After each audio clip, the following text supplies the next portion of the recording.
কোর্টে CCTV footage দেখিয়ে বাণীকে নির্দোষ প্রমাণ করে জড়িয়ে ধরলো অনিরুদ্ধ। হ্যাঁ বন্ধুরা, এমনটা দেখা যাবে। তাই সম্পূর্ণ জানতে ভিডিওটিতে লাইক দিয়ে চ্যানেলটি সাবস্ক্রাইব করে দেখতে থাকুন।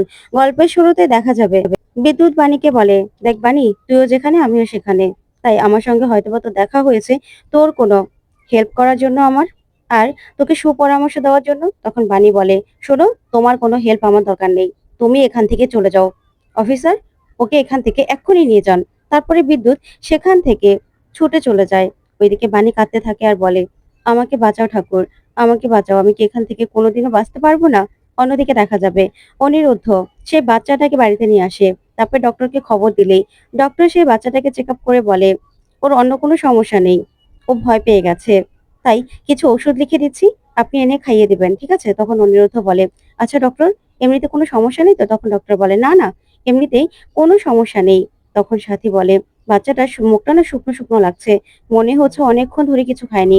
আচ্ছা ডক্টর, ওকে এখন খাওয়ানো যাবে? তখন ডক্টর বলে, হ্যাঁ হ্যাঁ, আপনি ওকে বরং খাইয়ে দিন, ঠিক আছে।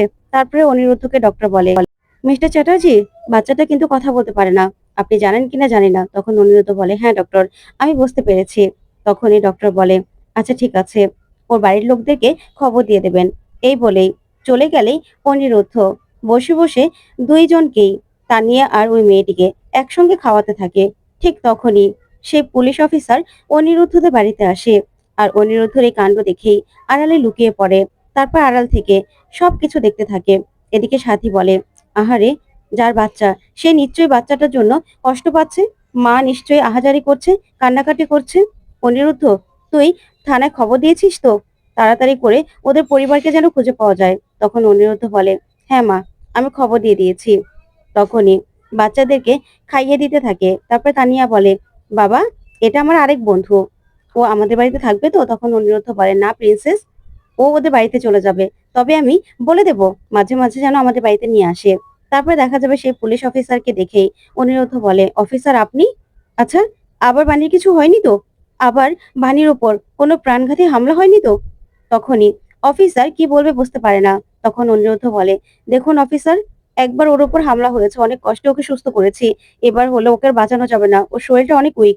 তখনই অফিসার বলে, না না মিস্টার চ্যাটার্জি, আপনি চিন্তা করবেন না, মিসেস চ্যাটার্জি একদম ঠিক আছে। আমি আপনারা যে বাচ্চাটাকে এনেছেন সেই বাচ্চাটাকে নিতে এসেছি। তখনই সাথী বলে, বাচ্চাটাকে ডাকে। তখনই তানিয়া আর সে বাচ্চাটা বাইরে আসে। তারপরে তানিয়া বাচ্চাটাকে বলে, আমাদের বাড়িতে আবার আসবে, ঠিক আছে। তারপরে অফিসার সে বাচ্চাটাকে নিয়ে যেতে লাগলেই ওইদিকে বাচ্চাটা গিয়ে অনিরুদ্ধকে জড়িয়ে ধরে। তারপরে অনিরুদ্ধ অফিসারকে বলে, অফিসার, বাচ্চাটাকে সাবধানে রাখবেন, আর ওর বাবাকেও বলে দেবেন যে ওর বাবার উপর প্রাণঘাতী হামলা হতে পারে। যে গুন্ডারা ওকে কিডন্যাপ করছিল, সেই গুন্ডাগুলো বলছিল যে ওর সঙ্গে আমাদের কোনো শত্রুতা নেই, শত্রুতা হচ্ছে ওর বাবার সঙ্গে, লেনাদেনা তো ওর বাবার সঙ্গে। তখন অফিসার বলে, আচ্ছা ওদের মধ্যে মোটা কেউ ছিল তাই না? তখন অনিরুদ্ধ বলে, হ্যাঁ, ওরা তিনজন ছিল, একজন মোটা করেছিল। তারপরে অফিসারকে মেয়েটার প্রেসক্রিপশন দিয়ে দেয় অনিরুদ্ধ আর বলে, আমি না ওকে এনে ডক্টর দেখিয়েছিলাম, ডক্টর বলেছে যে ও ভয় পেয়ে গেছে, তাই এই ওষুধগুলো যেন ওকে এনে খাওয়ানো হয়, দেখবেন। আর অফিসার, আমার স্ত্রী বাণীকে কি কোনোভাবে রক্ষা করা যায় না? তখন অফিসার বলে, যা হওয়ার কালকে কোর্টেই হবে, চিন্তা করবেন না।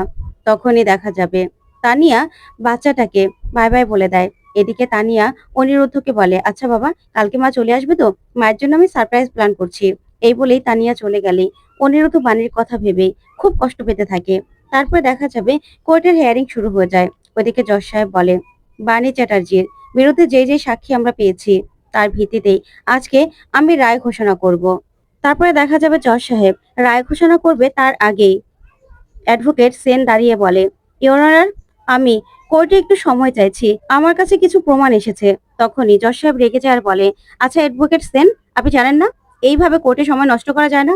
তখনই অ্যাডভোকেট সেন বলে, প্লিজ ইওর অনার, আমি শুধুমাত্র একটুখানি সময় চাইছি, কিছু প্রমাণ এসেছে, সেই প্রমাণগুলো আমি কোর্টে পেশ করতে চাই।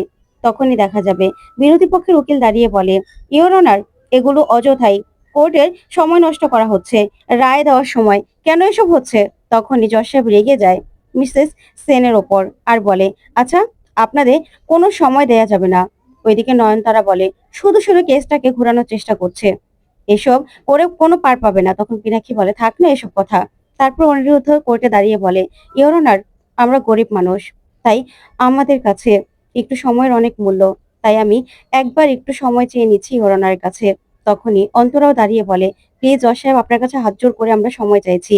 তখনই জজ সাহেব সময় দেয়। তারপরে দেখা যাবে অ্যাডভোকেট সেন একটা সিসিটিভি ফুটেজ দেয়, যে সিসিটিভি ফুটেজটা সেদিন গুলি করা ছিল। তারপরে সিসিটিভি ফুটেজটা দেখতেই সবার চোখ কপালে উঠে যায়, কারণ বানি তো ট্রিগারে হাতই দেয়নি। তখনই অ্যাডভোকেট সেন বলে, হ্যাঁ ইওর অনার, এখানে স্পষ্ট দেখা যাচ্ছে যে বানি চ্যাটার্জি ট্রিগারে হাতই দেয়নি, তাহলে গুলিটা চললো কি করে?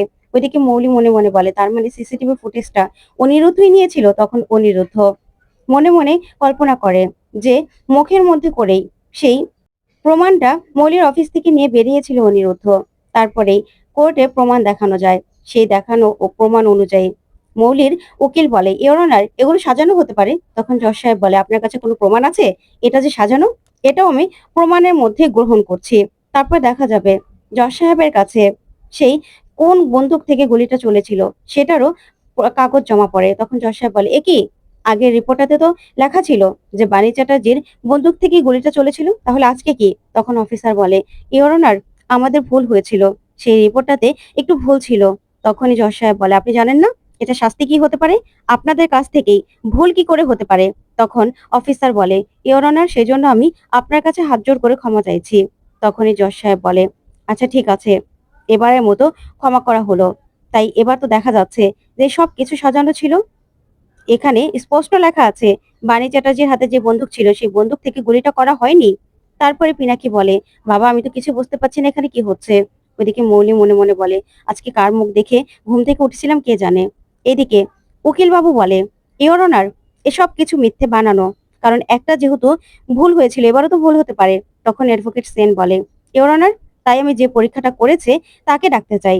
তখনই দেখা যাবে একজন লোককে ডাকলেই সে এসে কোর্টে সব সত্যিটা বলে, আর বলে যে বানি চ্যাটার্জির হাতে যে বন্দুক ছিল সেই বন্দুকের গুলি আর এই পিনাকি রয়ের শরীরে যে গুলি পাওয়া গেছে সেটা এক নয়, তাই এটা অন্য বন্দুক থেকে চালানো হয়েছিল। তারপরে দেখা যাবে অ্যাডভোকেট সেন পিনাকি রয়কে কাঠগড়ায় আবারও আসার অনুরোধ জানায়। তখনই জজ সাহেব অনুমতি দিলে পিনাকি কাঠগড়ায় এসে দাঁড়ায়। তখনই অ্যাডভোকেট সেন বলে, মিস্টার রয়, আপনি অসুস্থ, তারপরেও আপনাকে আমি কাঠগড়ায় এনেছি, তার জন্য ক্ষমা চাই। আপনাকে আমি কয়েকটা প্রশ্ন করব। আচ্ছা, আপনি তো সেদিন বলেছিলেন বানি চ্যাটার্জি গুলিটা করেছিল। তখন পিনাকি বলে, হ্যাঁ, আমার সেটাই মনে হয়েছিল। তখনই অ্যাডভোকেট সেন বলে, আচ্ছা বানি চ্যাটার্জি আপনার থেকে কতটুকু দূরত্বে ছিল? তখন পিনাকি বলে, এই 2 হাতের মতো। তখনই অ্যাডভোকেট সেন বলে, কিন্তু এই রিপোর্টে স্পষ্ট লেখা আছে আপনার বুকে যে গুলিটা লেগেছিল সে যে গুলিটা করেছিল তার সঙ্গে আপনার দূরত্ব ছিল প্রায় 14 ফিট দূরত্ব। তাহলে এটা কি করে সম্ভব হতে পারে? তখনই পিনাক্ষী এই কথা শুনে অবাক হয়ে যায়। তারপরে জজ সাহেব সমস্ত সাক্ষ্য প্রমাণ খতিয়ে দেখে। এদিকে তখনই মৌলির উকিল দাঁড়িয়ে বলে, কিন্তু বাণী চ্যাটার্জি আগেই তো সবকিছু স্বীকার করেছিল। তখনই দেখা যাবে অ্যাডভোকেট সেন বলে, মিথ্যে বলে সবকিছু বানি চ্যাটার্জিকে দিয়ে সই করিয়ে নেওয়া হয়েছিল, সেটার প্রমাণ আছে ইওর অনার। তারপরে দেখা যাবে অফিসার আবারও কাঠগড়ায় এসে বলে, হ্যাঁ ইওর অনার, যে অফিসার বানি চ্যাটার্জির থেকে সই করিয়ে নিয়েছিল সে আমার কাছে সবটা লিখিতভাবে স্বীকার করেছে, তার বিরুদ্ধে আমরা আইনি ব্যবস্থা নেব। তখন এই কথাগুলো শুনে সবাই চমকে যায়। ওইদিকে মৌলি প্রচন্ড ভয় পেয়ে যায়। তখন নয়নতারা বলে, দিদি ভাই, এবার তো বল হাত থেকে বেরিয়ে গেল, এবার কি হবে? ওই ডাকাত রানী তো মনে হচ্ছে বেরিয়ে যাচ্ছে, বেঁচে যাচ্ছে। তারপরে দেখা যাবে অফিসার বলে, হ্যাঁ ইওর অনার, তাই তার বিরুদ্ধে আমরা যথাযথ ব্যবস্থা নেব। তারপরে দেখা যাবে জজ সাহেব সবটা শুনেই কোর্টের রায় ঘোষণা করে। ওইদিকে নয়নতারা বলে, দিদি ভাই, এই ডাকাত রানী না আসলেই কোনো জাদু জানে। তারপর জজ সাহেব বলে, সমস্ত প্রমাণ পাওয়ার পরে কোর্ট এই সিদ্ধান্ত নিয়েছে যে বানি চ্যাটার্জি সম্পূর্ণ নির্দোষ, তাকে ফাঁসানো হয়েছে। তখন তো বানি ভীষণ খুশি হয়ে যায়। তারপরে জজ সাহেব বলে, কিন্তু পিনাক্ষী রয়কে কে গুলি করেছে সেটা তদন্ত করার আদেশ দিচ্ছি। আর যে অফিসাররা এরকম ভাবে ভুল রিপোর্ট দিয়ে কোর্টে সময় নষ্ট করেছে তাদেরও যথাযথ শাস্তির আমি ব্যবস্থা করছি। আর এইদিকে যতদিন না পর্যন্ত আসল অপরাধীকে ধরা যাচ্ছে ততদিন পর্যন্ত বানি চ্যাটার্জি আপনি শহর থেকে বাইরে যাবেন না। এই বলেই জজ সাহেব চলে গেলেই তখনই বানি বানির কাছে অনিরুদ্ধ আসে আর দুজন দুজনের দিকে তাকিয়ে কাঁদতে থাকে। তারপরে অনিরুদ্ধ বাণীকে জড়িয়ে ধরে আর বাণীও অনিরুদ্ধকে জড়িয়ে ধরে, যা দেখে অন্তরা ভীষণ খুশি হয়ে যায়। তারপরে অন্তরাও বাণীকে এসে জড়িয়ে ধরে। ওইদিকে তানিয়া অপেক্ষা করতে থাকে বাণীর জন্য আর বলে, আচ্ছা মিষ্টি মা, মা এখনো আসছে না কেন? আর ঠাম্মিও তো আসছে না। তখনই সাথী বলে, হ্যাঁ তোমার মা চলে আসবে, চিন্তা করো না। আর তোমার ঠাম্মি? তাই তো, তোমার জন্য তো কফি আনতে গিয়েছিল তাই না? নিশ্চয়ই এখানে পায়নি, রাস্তার ওই পাশে গেছে। ঠিক তখনই বাণী তানিয়ার কাছে এসে দাঁড়ায়। তারপরে তানিয়া বাণীকে দেখে ভীষণ খুশি হয়ে যায় আর মা বলে ছুটে আসে বাণীর কাছে আর জড়িয়ে ধরে কাঁদতে থাকে। তখন বাণীও ভীষণ খুশি হয়ে যায় তানিয়াকে জড়িয়ে ধরে। তো বন্ধুরা, কেমন লাগলো আজকের আপডেট? কমেন্ট করে জানাও। ধন্যবাদ।